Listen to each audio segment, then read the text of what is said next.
An ambulance rushes to a call in the Sydney suburb of Mossman. An elderly woman has fallen near the entrance of her home unit. But what seems to be a simple accident has a more sinister cause.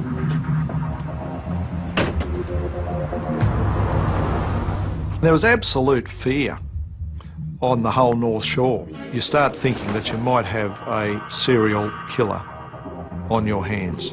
The injuries indicated to us that there was a progression in terms of severity. One of the things we noticed was that there were some shoe prints in blood. So we had something that indicated who this person might possibly be. Police tonight are warning that a deranged killer is on the loose. He's now killed twice and may strike again. The risk was that he would confront the police and say, put up or shut up.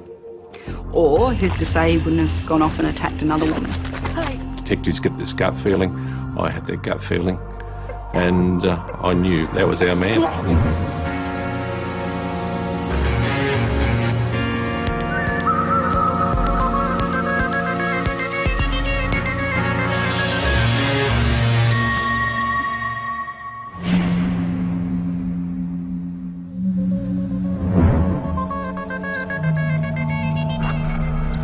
When Gwen Mitchell-Hill was found lying in a pool of blood just steps away from the safety of her front door, her neighbours immediately called for an ambulance.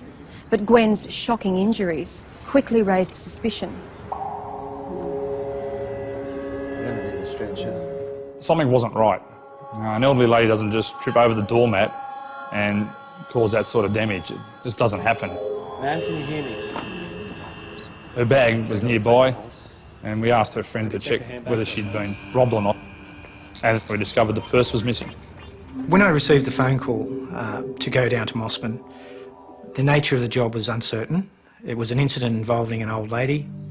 Whether she'd fallen, whether she'd been attacked, we were unsure at the time.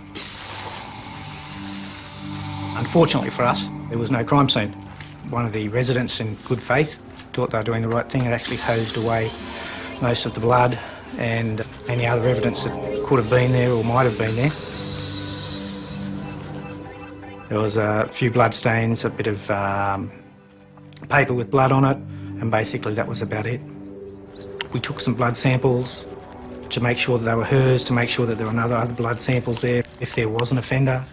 What I was told was that this lady had been found, that her walking stick was close to the body, that she had severe head injuries, and that some money had been stolen. The 82-year-old was rushed to hospital, but died soon after. She never regained consciousness to tell the police what really happened. I was concerned. In my view, this was not typical of a fall. It really suggested to me that this could very well be a homicide. What happens with people, if they're conscious while falling over backwards, you always, as a natural instinct, turn round as you fall. What was very worrying about this case was that the injury was in the midline. And those injuries, in my view, were caused by a blow or two blows to the back of the head. There was just nothing obvious that had caused these injuries except for a blunt object with some weight behind it, imparted with some considerable force. From an investigative point of view, the two options we had was that it was a related killing or a stranger killing. After days of investigation, we were starting to form the view that this was a stranger killing. So we're looking for someone who is not connected or related to the victim, a very difficult task. Police canvassed the area looking for witnesses to the robbery. But despite the time of day and public location, no one saw anything suspicious. The chances of the killer being sighted were very high, and he was very lucky not to be sighted. For 2 months, investigators struggled to find leads. Then another attack, less than 1 kilometre from where Gwen Mitchell-Hill was murdered. The victim this time was an elderly man. The victim of this assault had a description of the attacker. We decided to release that with the endeavour of trying to locate who it was and the community to help. But just as it was made public, there was more bad news. Police tonight are warning that a deranged killer is on the loose. He's now killed twice and may strike again. Lady Winifreda Ashton played a game of bingo here at her local club yesterday afternoon. She went to her bank. Within half an hour, she was dead. She'd been bashed in the bin room of her block of units and strangled with her pantyhose.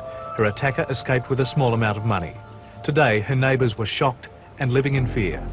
Well, was it Lady Ashton? Yes. The significance of this particular murder was if they were linked, we now had a major problem. When an elderly woman was found bleeding outside a block of units, she died before she could tell anyone what had happened. But her injuries and her missing purse convinced police she was the victim of a vicious robbery. 2 months later, Lady Winifreda Ashton, the widow of famous painter Sir William Ashton, was savagely beaten and strangled after being robbed of just a few dollars. We walked down a driveway, and inside the foyer area was an area where the bins were stored, and inside that room was a deceased person lying on the ground. She had her raincoat, a red raincoat, slightly pulled up over her neck, and there were some unusual elements in that her shoes were located a short distance away, so was her walking stick, and at the top of her head were a pair of stockings. There was a gas bill and a purse. Later that night, when we did examine the deceased very closely, we noticed that there was a small piece of stocking embedded into her neck. There was no doubt about it. This was a homicide, and the reason why it was a homicide was that it was a ligature strangulation, and it can only be a homicide, really. This is not the first time the killer has hit this area. 2 months ago, another elderly woman was murdered in an almost identical crime. At these flats, just a couple of blocks away from Lady Ashton's unit, Gwendolyn Mitchell Hill was bashed and left to die in her foyer. Again, all for a few dollars. The police say the similarities are chilling. There was evidence to suggest, with quite confidence, that these crimes were linked. The environment, the time of day, both ladies were over 80 years of age, both ladies had money taken out of their purse, both ladies were brutally assaulted, and only about 1 kilometre apart. While the first crime scene was cleaned up and all of the evidence washed away, this scene remained intact and undisturbed. Forensic investigators were able to find what they hoped would be their first clue. She was wearing gloves, and we found a number of grey hairs. There were 2 possibilities. One was that she's placed her hands above her head in an effort to ward off the attack, and that the exchange of hairs to the gloves is simply from her own head, or that during the attack she may have grabbed some hairs from the attacker. So we refer them off to the forensic laboratory, and they're looking at peculiarities, colour obviously, thickness, those sorts of things. Unfortunately, the hairs in this case, being grey, weren't particularly distinctive. They're fairly similar from person to person. DNA testing was very, very new, and you generally needed large quantities of blood or human tissue to actually carry out DNA analyses. What was clear at this second murder site was that if the killer was the one and the same, his aggression towards the victim had intensified.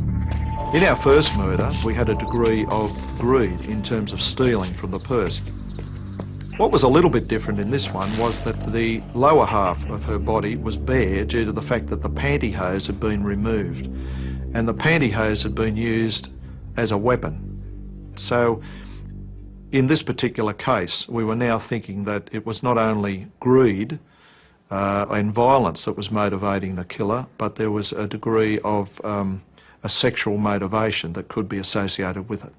It wasn't the crime of someone who was committing a robbery. It was a crime of someone who had a particular interest, violence, taking risks, and with some bizarre sexual tastes and probably bizarre sexual fantasies. Crimes of this nature are typically committed by people who are young. Now, consistent with that was the extraordinary violence and energy shown, which is that of a younger person. And it seemed male rather than female, because mostly females don't engage in violence of that level. Most people who commit crimes do it at their convenience, which is they do it fairly near home.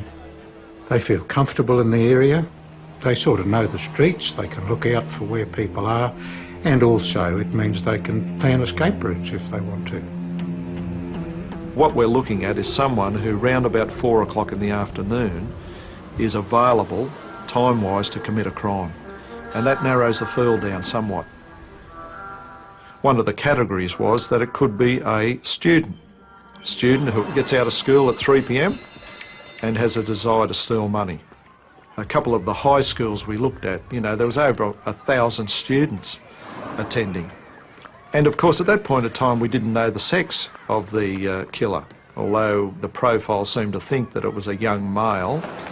The possibility was it could have been a female. The only suspect detectives had at this point of the investigation, and who might fit the profile, was the young man who had attacked the elderly gentleman. Today, the police released this composite picture of a suspect.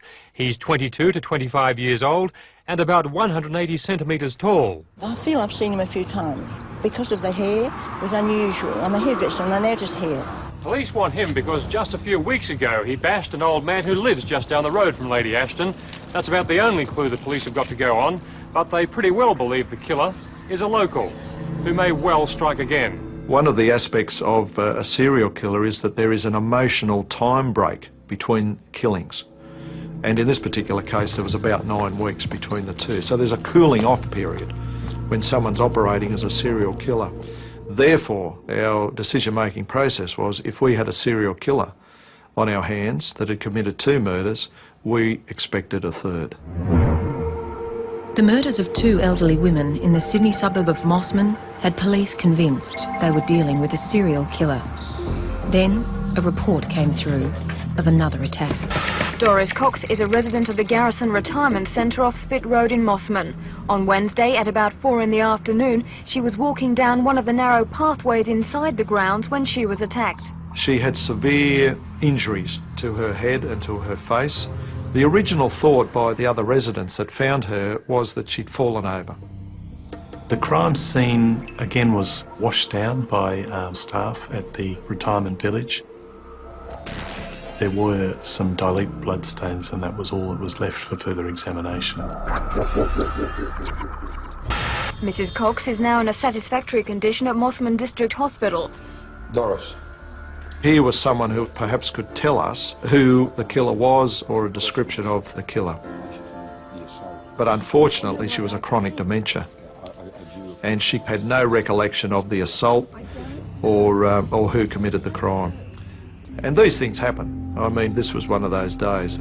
So we basically picked up the pieces and off we go. A canvass was conducted immediately of the area and we did discover a couple of witnesses that didn't actually see the crime, but what they did see was a person in the vicinity at the time. A young male who was riding a skateboard.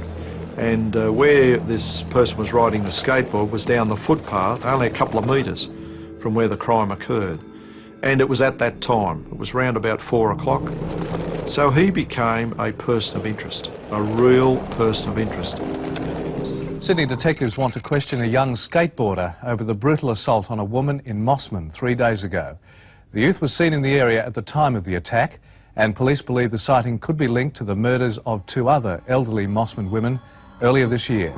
Bearing in mind with the viciousness of these assaults, and we could not determine what was causing the wounds on the skull or on the head of these ladies, it was then thought that, well, perhaps the weapon's the skateboard. Unfortunately, the skateboard and its rider disappeared without trace, and another lead evaporated. Painstakingly, detectives followed up every piece of information they received from the public, but the killer remained a step ahead. We've We've gone from March through to May and now through to October, and we're now in early November. It was a Thursday afternoon and there was a phone call. And the phone call was simply that there's another one at Lane Cove. With a sprightliness that belied her 85 years, Madge Pard met a violent death as she walked home from the Lane Cove shops. It's believed a killer stalked the elderly widow before hitting her repeatedly over the head with a blunt object. She was left dying in the alley behind her block of units. You could have dropped a pin in the office because of the silence that went round the office. Not another one was the comment, not another one. I just can't believe it. As, you know, we saw a lot of each other. A friend of Mrs. Pard's was among the first on the scene. Well, I thought she'd had a heart attack and rushed to the big house to ask Gracie to ring for the ambulance. Mrs. Pard dropped her 2 shopping bags the moment the attack began. When she was found, she was still wearing her wedding ring, but 3 small money purses were missing. There was similarity with the victim, there was similarity with the crime scene, there was a similarity with the method. Same time of day, she'd been shopping. Everything was similar to what we had. So we now had 3 murders and 1 attempted murder. And just like the similarities in the murders, this crime scene had been cleaned up before the forensic team arrived. There's a lot of frustration because we were potentially losing evidence again. We could have found evidence that could have indicated things such as the number of times the person was hit. There might have been some shoe print evidence at that particular scene, and being washed down, again you lose that potential to recover that sort of evidence. A very extensive examination of the crime scene was made and a number of items were located. This included a pipe, some barbells and a fence post, which may have been used as a murder weapon. Even though these injuries were severe, what wasn't present was massive skull fracturing. So what that would imply is that, relatively speaking, the object isn't very heavy. It would probably rule out concentrated weights like barbell weights. I don't think that these injuries were caused by a fence post. There was really nothing in these injuries to indicate that it was one weapon above any other. With strong similarities to attacks on elderly women in Mossman, police today renewed their manhunt. Teams of detectives spent the day canvassing surrounding streets. Gripped by fear, elderly people on the lower North Shore now are varying their daily routines. No, well, I'm scared to come up here and get back safe. I don't mind telling you. I am. I wouldn't walk. So we worked that night. In fact, we worked right through the night, right through Thursday night into Friday morning. And I told the team that early Friday afternoon I was going to head home for the weekend and hopefully have a day off and come back fresh. And I actually got within probably 200 or 300 metres of my home when I got an urgent call that they'd found another body. Good evening and welcome to News World. And sadly, for the second time in 24 hours, the unthinkable has happened. Another old lady has been murdered, battered to death on her own doorstep in broad daylight. Sydney has a monster on the loose who singles out the most defenceless. Now 4 elderly women are dead and 1 is still suffering. The latest killing happened here at the Wesley Gardens Retirement Centre at Belrose in Sydney's northern suburbs. At first, nursing staff thought the victim had died after a heavy fall. It was quite obvious when we arrived and had a look at this latest victim. She'd been strangled with her own pantyhose, and her purse that was near the body had been interfered with, and it looked like some money had been stolen. And here again tonight, well-meaning people who never dreamt a murder took place may have accidentally interfered with a crime scene. As happened at Lane Cove last night, the area was washed away before the police arrived. I did ask them what they thought of the stockings that were tied around the neck of the deceased person, and they indicated that they thought perhaps she was trying to keep her neck warm as a scarf. We believe there are similarities in relation to the other murders we are investigating on the North Shore. And there was absolute fear. Before they were frightened at Mossman, but it was contained, we believe, or we thought, at Mossman. But now people were frightened on the whole North Shore. Where next? 4 elderly women, all over the age of 80, were dead.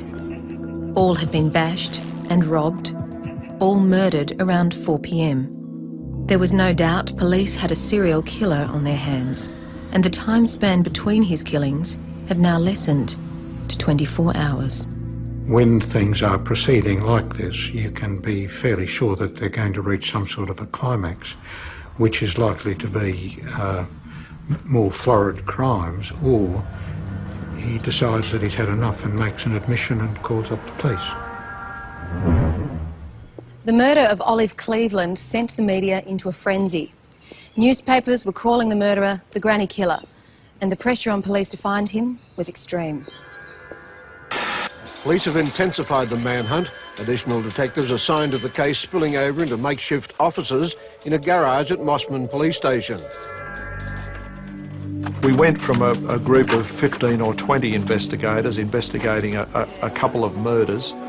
We then went to a group of 35 investigators, and we ended up with a group of 70. Sydney police have stepped up security measures for elderly people with a series of self-protection seminars.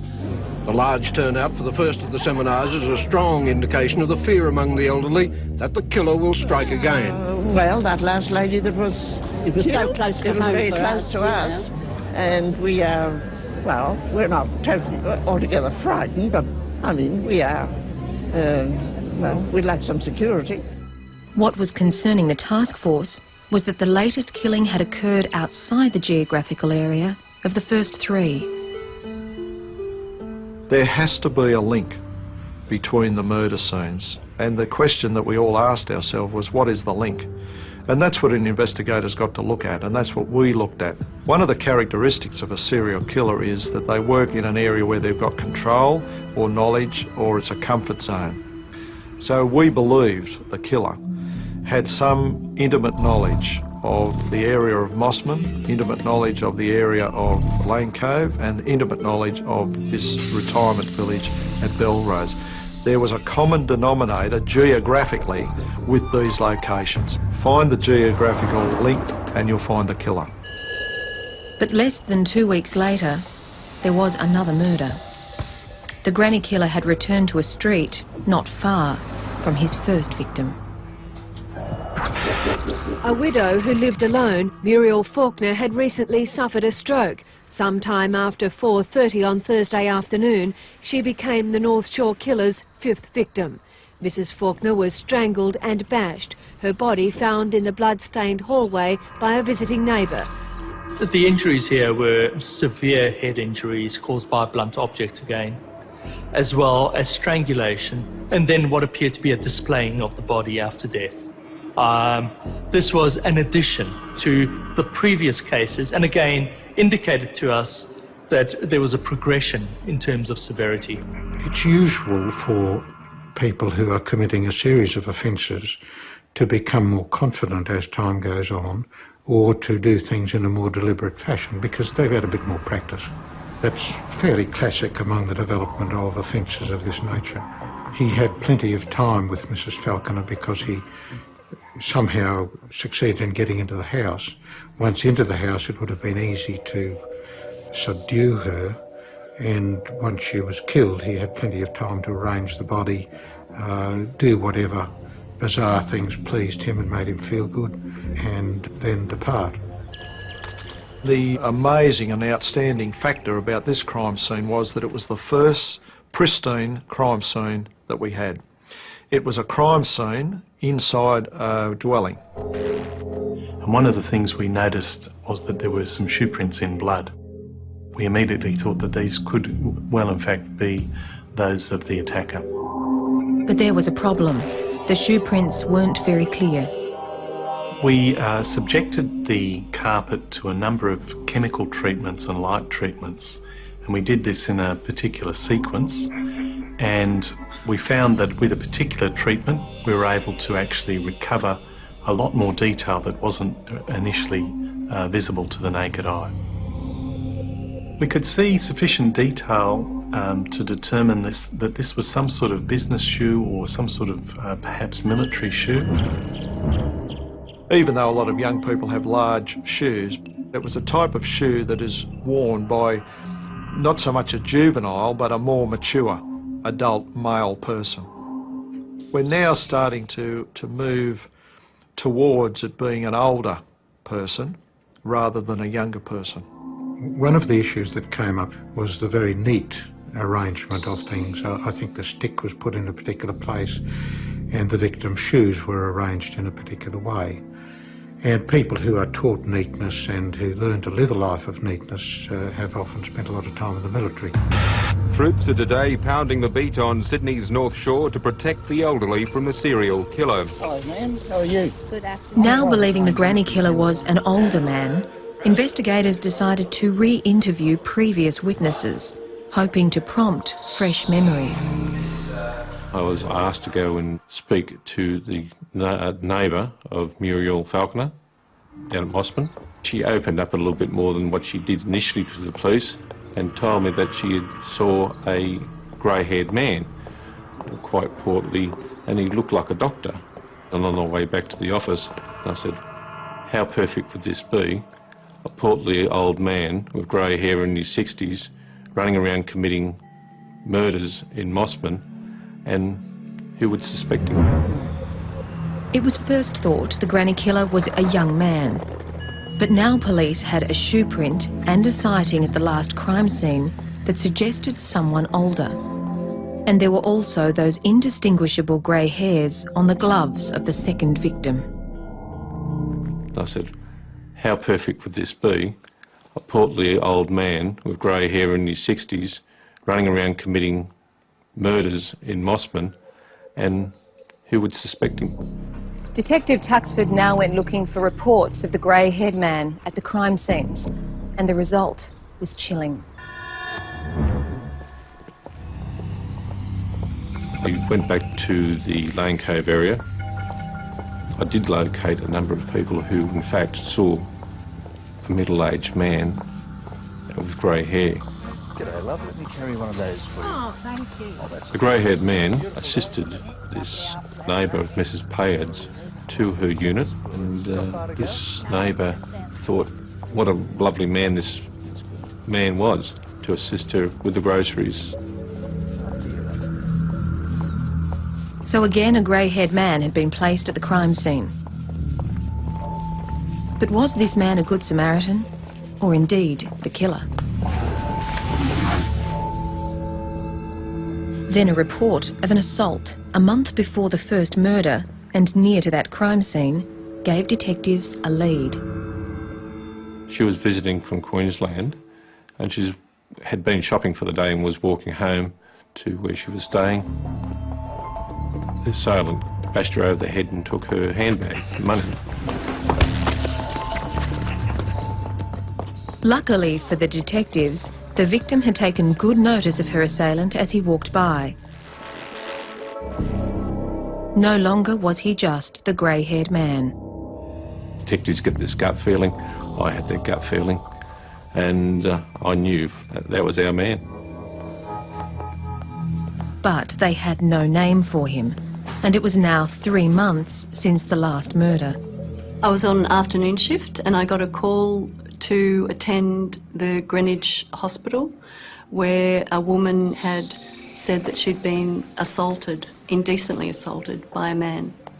And I got a description of one man who was known as the Pie Man, who had made a delivery about the time that the elderly woman had said she'd been assaulted. The inquiries I made with the hospital staff gave me the name of the pie company, and they gave me the name of the man who had the contract to deliver pies to Greenwich Hospital, and his name was John Wayne Glover. The detective contacted Glover and arranged to speak to him the next day. But it was an appointment Glover would never keep. When he hadn't showed up by 6 p.m, I phoned his home again, wondering why he hadn't shown up. His wife answered the phone and explained that right at that moment she was leaving for the hospital because he'd just attempted to commit suicide. He'd left a suicide note, and I remember very much the words "no more grannies" on it. It was a significant thing for me to do as a junior detective, to go in and talk to him by myself and get a photograph, knowing that if I didn't get it, all was lost.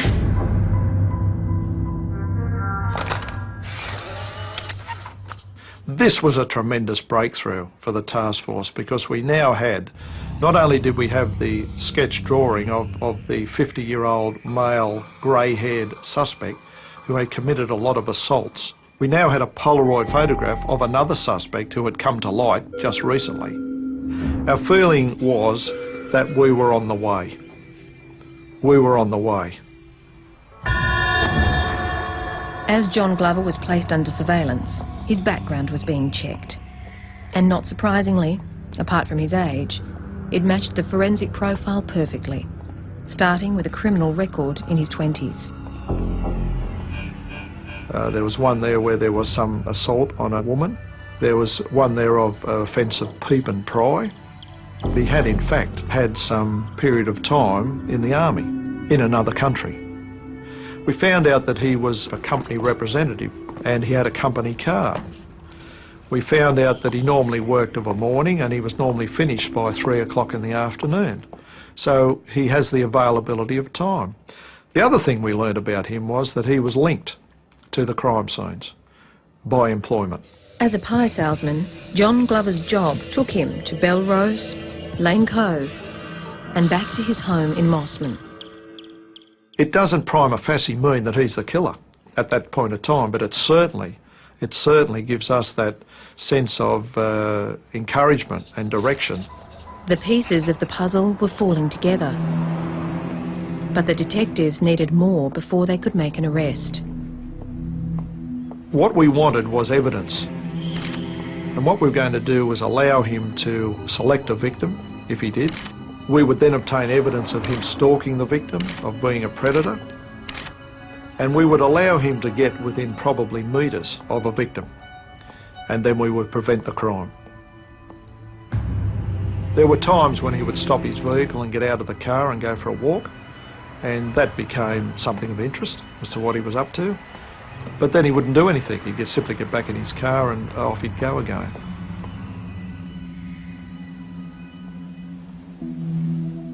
But the detectives didn't give up on Glover or the investigation.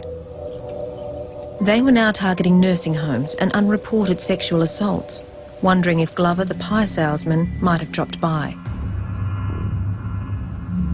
The secretary was actually looking quite knowledgeable, and she said, well, yeah, we're talking about 4 and 20 pies. And as soon as she said that, I felt really quite good about it, because yes, it was 4 and 20 pies that this man was, John Glover was representing. And she then said, would you be looking for John Glover? I thought, oh, this is just amazing. Like, she, not only does she know about, she actually knows his name, so that's a really positive identification. I said, well, yeah, as a matter of fact, we are looking at someone called John Glover. And then she just looked me square in the eye and said, that's my husband. And I was just incredulous. I said, will you tell John that I'm here today? She said, oh, no, I won't, because he was so upset last time he tried to commit suicide. And I said, oh, okay, that's fine. We all knew straight away the impact that this was going to have on our investigation. The risk was that he would speak to his solicitor and confront the police and say, put up or shut up. Or he would go undercover, or him being such a wild character, who's to say he wouldn't have gone off and attacked another woman. John Wayne Glover was the prime suspect for the murder of 5 women. He was under his 5th week of surveillance when a detective visited a local nursing home. I went into my spiel, which was along the lines that I'm making a number of inquiries in relation to sexual assaults on the northern suburbs, and I was wondering if they'd had anyone approach them that was offering to sell meat pies to distribute through their kitchens. Without realising, the woman she was speaking to was Glover's wife. It's probably 1 in a million chance that this would happen, but it happened. And you have to deal with it. I mean, it's one of those things, you can't run away from it, you have to deal with it. The following Monday morning, surveillance are still carrying out their normal surveillance duties that have been going on for several weeks. And John Glover actually leaves home at the normal time. He gets into the company car and he heads off. He rung his employer and said, "I'm not coming into work today, I'm going to see my solicitor." So we thought, that's it, game's up. He went to a bottle shop and bought a bottle of whiskey, which we all thought was very odd, but still. He had a case with him, and we thought, well, that's to go and see his solicitor with. He went to an address at Mossman, parked his car out the front, got out of the car, had his briefcase, walked inside the premises, knocked on the front door, the door was opened, he was welcomed, he went inside. The surveillance police were sitting down the road, they saw this, they were quite happy that it seemed to be a legitimate visit. But the hours ticked by, and John Glover didn't come out. By late afternoon, the police were beginning to worry. Fortunately, there was a dog that was barking, quite loud, near the premises. And so we decided to send the local uniformed patrol in to check out this complaint about this dog barking. They went to the premises and they knocked on the front door and there was no answer. And the place seemed to be in darkness. So they became quite concerned, and so they reported that back and said, well, there's something amiss in the premises. Task Force detectives rushed to the scene. What they found inside, no one was prepared for. And inside the premises they found the body of a 60-year-old female lying in the hallway. It was certainly a low point in our career and something we still think about often. I recall seeing the bloodstained hammer on the lounge room floor, on the carpeted floor, surrounded by what appeared to be blood. The situation they faced then was, where was this John Glover? I recall in the bedroom seeing a pair of men's trousers draped over the end of the bed. We then got to the bathroom and I saw the feet of John Glover sticking out of the bath. His mouth was barely above the waterline. He appeared to be unconscious and breathing very heavily. We saw a bottle of scotch, empty, with a paper bag, a number of vials of drugs, empty on the vanity, as well as pill bottles. Good evening. Tonight, a possible breakthrough in the year-long investigation into Sydney's granny killings. Detectives this afternoon charged a 58-year-old man with the murder of an elderly woman at Mossman. In the bathroom, police found a 58-year-old man unconscious, immersed in a tub of water. He was revived by ambulance paramedics and taken to the Royal North Shore Hospital. Police now knew they had the killer of 6 elderly women, but they needed to prove it. We knew we had a job ahead of us. Although there was a feeling of satisfaction that this man was in custody, we lacked forensic evidence that could connect him to any of the other crimes. The following morning, a search was conducted of Glover's car and home. Amongst the belongings, a pair of shoes, the soles of which were compatible to the print found on the carpet of his 5th victim's house. But they needed a confession. We certainly hoped that Glover would talk to us. And that following morning he was sitting up in bed, and I recall speaking to him just in a general sense about non-issues, his family and so forth. And then at one point he came out with, you probably noticed the photographs in the paper of the women. They all bear a striking resemblance to my mother-in-law Essie. And that was significant to us because she featured in his suicide note from January. At that point, we believed that this man was taking responsibility, albeit in a brief way, for the murders of these elderly women on the North Shore. He also spoke in this conversation of using a hammer he had at home, taking that hammer with him and leaving the car, placing the hammer down the front of his trousers, and then using the hammer to attack women from behind. After these murders, he would take that hammer home and use hydrochloric acid, which he kept in the backyard of his premises, to clean all traces of blood and other evidence from it. He was at pains during the course of his interviews to say that there was no sexual component to any of these murders, where Glover used pantyhose to strangle these women. He said he did so in order to make sure that they were dead. What amazed us all during the course of those interviews was the way in which Glover described committing these crimes. They were in such a matter-of-fact, everyday way that he spoke about these brutal slayings that it was extraordinary.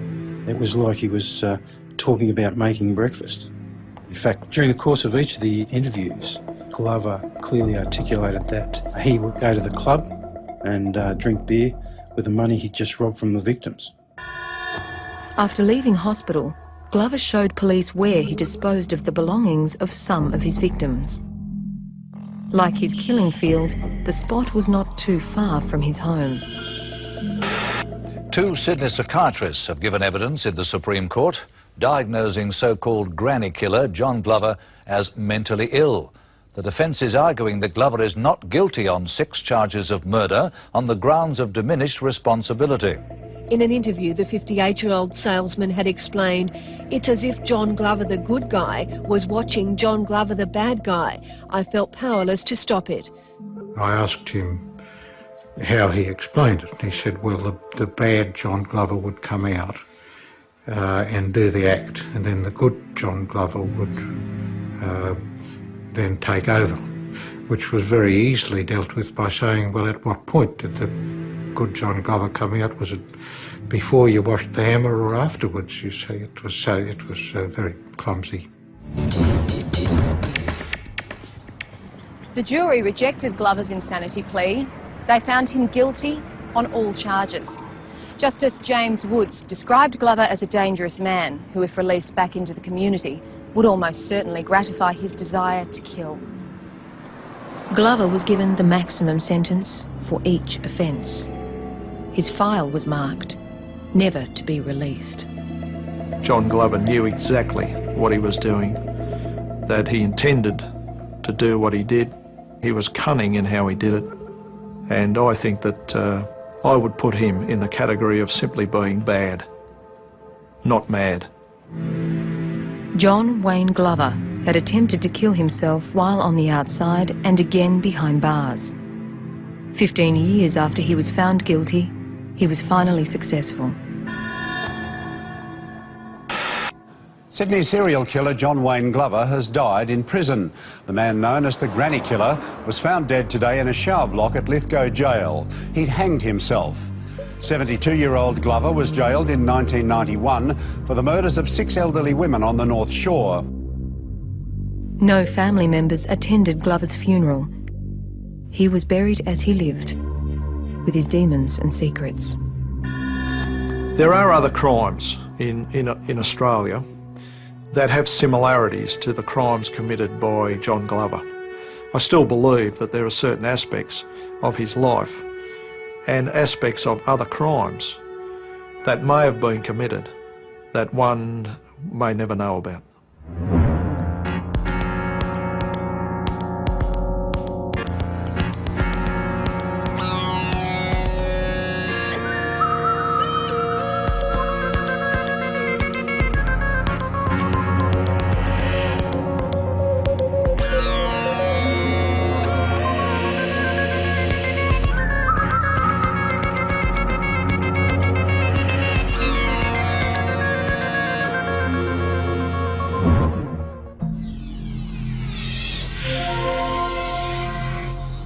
I knew that was our man.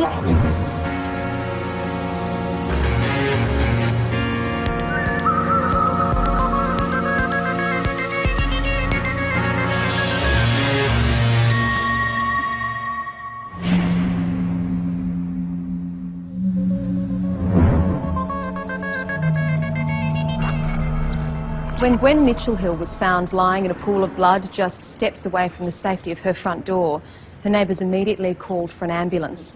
But Gwen's shocking injuries quickly raised suspicion. Something wasn't right.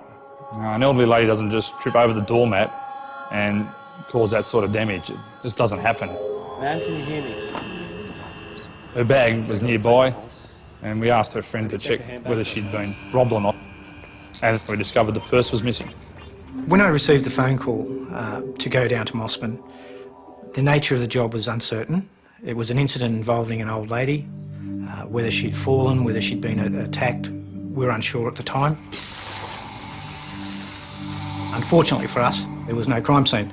Another attack, less than 1 kilometre from where Gwen Mitchell-Hill was murdered. The victim this time was an elderly man. The victim of this assault had a description of the attacker. We decided to release that with the endeavour of trying to locate who it was and the community to help. But just as it was made public, there was more bad news. Police tonight are warning that a deranged killer is on the loose. He's now killed twice and may strike again. Lady Winifreda Ashton played a game of bingo here at her local club yesterday afternoon. She went to her bank. Within half an hour, she was dead. She'd been bashed in the bin room of her block of units and strangled with her pantyhose. Her attacker escaped with a small amount of money. Today, her neighbours were shocked and living in fear. Well, was it Lady Ashton? Yes. The significance of this particular murder was if they were linked, we now had a major problem. When an elderly woman was found bleeding outside a block of units, she died before she could tell anyone what had happened. But her injury... One of the residents, in good faith, thought they were doing the right thing and actually hosed away most of the blood and any other evidence that could have been there or might have been there. There was a few blood stains, a bit of paper with blood on it, and basically that was about it. We took some blood samples to make sure that they were hers, to make sure that there were no other blood samples there if there was an offender. What I was told was that this lady had been found, that her walking stick was close to the body, that she had severe head injuries, and that some money had been stolen. The 82-year-old was rushed to hospital, but died soon after. She never regained consciousness to tell the police what really happened. I was concerned. In my view, this was not typical of a fall. It really suggested to me that this could very well be a homicide. What happens with people, if they're conscious while falling over backwards, you always, as a natural instinct, turn round as you fall. What was very worrying about this case was that the injury was in the midline. And those injuries, in my view, were caused by a blow or two blows to the back of the head. There was just nothing obvious that had caused these injuries except for a blunt object with some weight behind it, imparted with some considerable force. From an investigative point of view, the two options we had was that it was a related killing or a stranger killing. After days of investigation, we were starting to form the view that this was a stranger killing. So we're looking for someone who is not connected or related to the victim, a very difficult task. Police canvassed the area looking for witnesses to the robbery. But despite the time of day and public location, no one saw anything suspicious. The chances of the killer being sighted were very high, and he was very lucky not to be sighted. For 2 months, investigators struggled to find leads. Then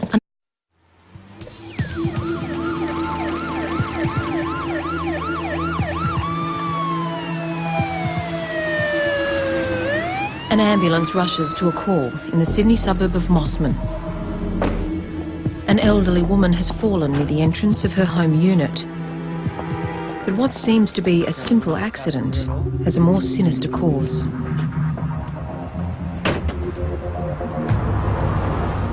There was absolute fear on the whole North Shore. You start thinking that you might have a serial killer on your hands.